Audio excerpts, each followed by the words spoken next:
Hey everyone, welcome back to my channel. My name is Autumn and I give no bullshit advice for how to start keto and stay keto long term. Today's video is about something that is really highly requested in my Instagram DMs, which is how to calculate your macros. First of all, let me just say, if you're doing keto and this is your first time ever tracking any sort of food thing, like eating calories, it will be much easier to track things in an app. But that being said, if you get into a bad mind space from tracking your food, you don't have to use an app to do this. And you don't even have to write everything down if you don't want to. Sometimes it's just easier to keep a running tab throughout the day. But if you are doing keto to achieve any sort of goal in a certain amount of time, so if you are trying to gain weight, if you're trying to lose weight, if you are weight training, if you're cardio training, any of those will be much easier if you use an app to track your macros.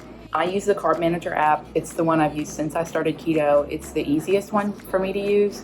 There are other apps out there like MyFitnessPal and Chronometer. There are a lot of different options out there, so Carb Manager is not the end-all be-all. I think this one's the easiest to use, and there's a desktop app for you. Before we get started, let's talk about what is really important to look at on a nutrition label and what items are going to translate into this app. As you look at a nutrition label, there are a few things that are going to be the most important. So up here is the calories. That's going to be important. There's 4 that we're going to track. So that's the first. Next is going to be the fat content. It'll probably break down into a couple different kinds of fat there, but we're going to track the total fat. Next on the list are going to be carbs. So you're going to have total, if you're in the United States, you're going to have total carbohydrates, and then you're going to have dietary fiber, you're going to have added sugars, and then you're probably going to have some sugar alcohols on there. Some other things that you might see are like glycerin or non-soluble carbohydrates. That's usually a fiber. So what we're going to do there is track net carbs.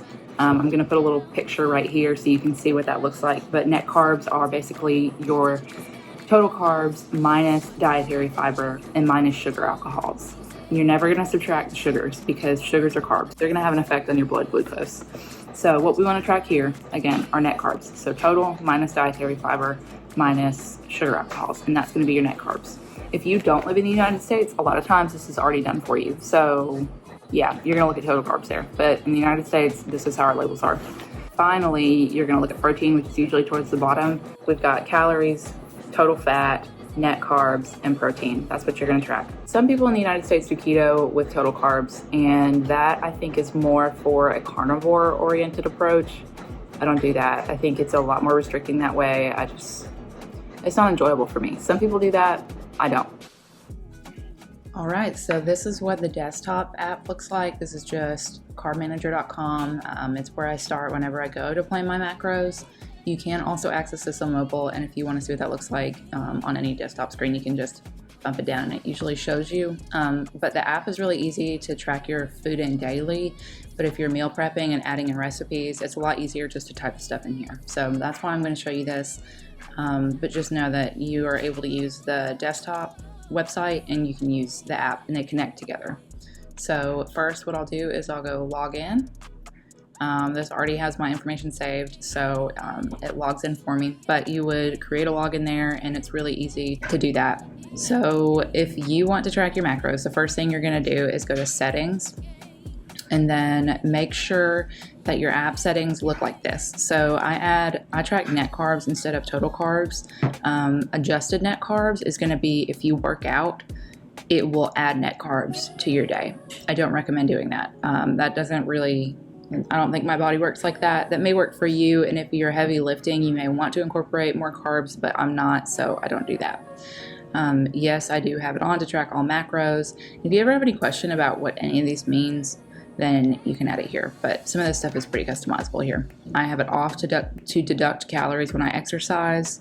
So the reason that I have deduct calories when I exercise off is because I'm trying to get back down 4 or 5 pounds right now. So I don't want to add on more calories after I work out. The point is to lose weight. Also, show progress wheel on. That way you can visually see how many calories and stuff you have left during the day on a meter.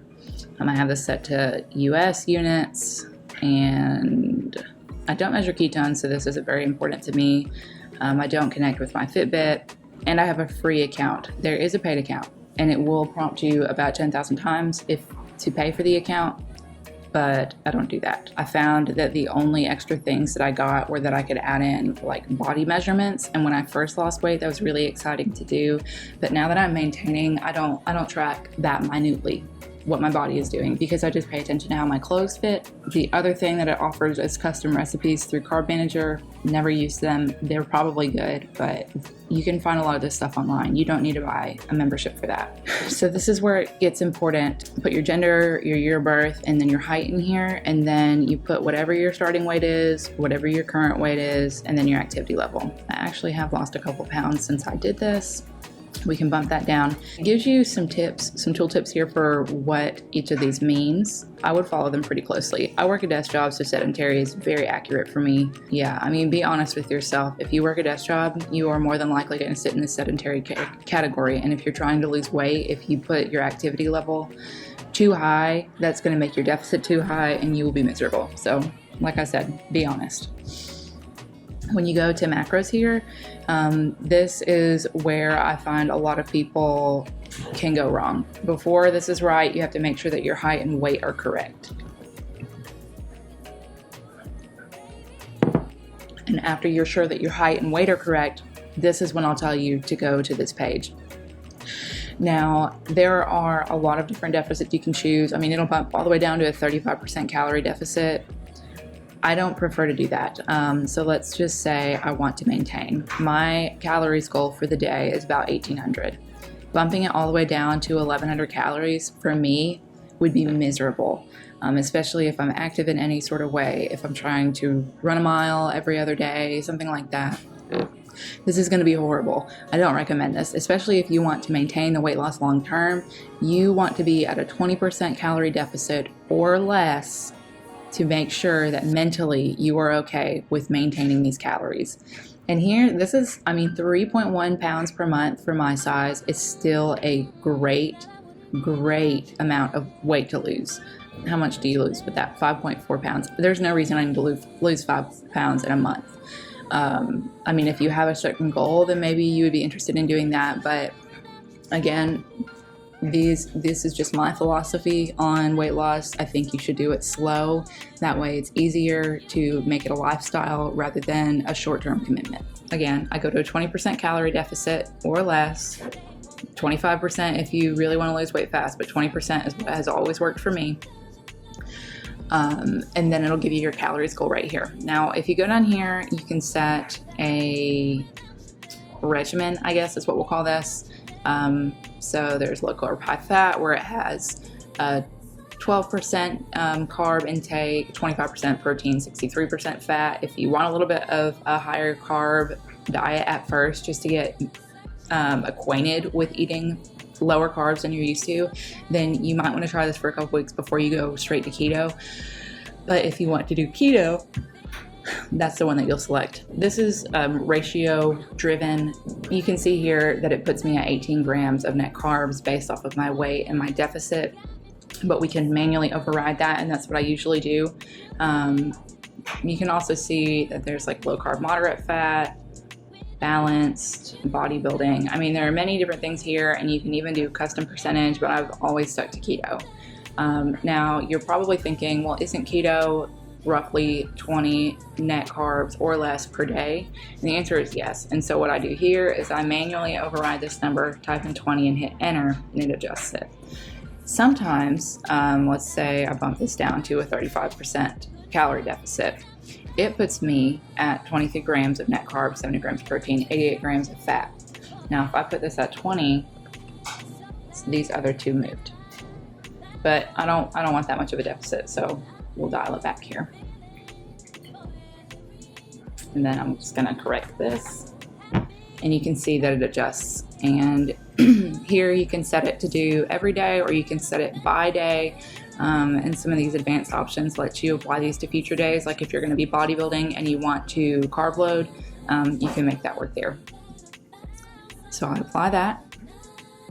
And then you can do smart macros based on your weight loss. So you won't have to go in and add in, like if you go to your measurements here and you add in that you lost 2 pounds, it will automatically update your macros here. So that's just an overview of how I track my macros. Now, as far as food goes in here, the way you're gonna do that is you'll click this plus button, and when we do that, it's gonna track your carbs. Wait, here's calories. It'll track your protein, your fat, and then your net carbs on the outside. And you can adjust this in the settings to say like how many of each of these things you have per day. Like if you don't snack, you can take all that out. If you don't do supplements, you can take all that out. Exercise, you can take it out. And I don't even track exercise in here anyways, because I just don't think it's that accurate. I use a different app for that. But this is what I use for food. So let's just go in here and you can see these are my recently viewed food items. Quick Find will bring up your personal favorites, things that you've recently viewed, and things that you use every day. Now, I every day have coffee, so heavy cream is up here. Same with collagen and almond milk, and I eat a lot of egg and cheese. But I also eat a lot of strawberries, onions, butter, lettuce. These are the things I use all the time, so it's easy to access these quickly. We'll just add in something here. So let's say, go to my foods.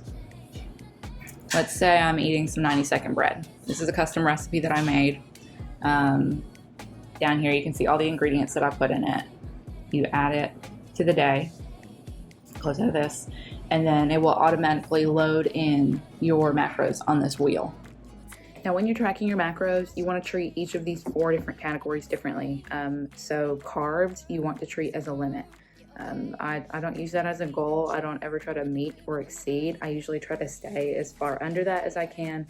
But I mean, you have the allowance throughout the day to eat 20 net carbs or less. So if you reach 20, or even if you go a couple over, it's not the end of the world.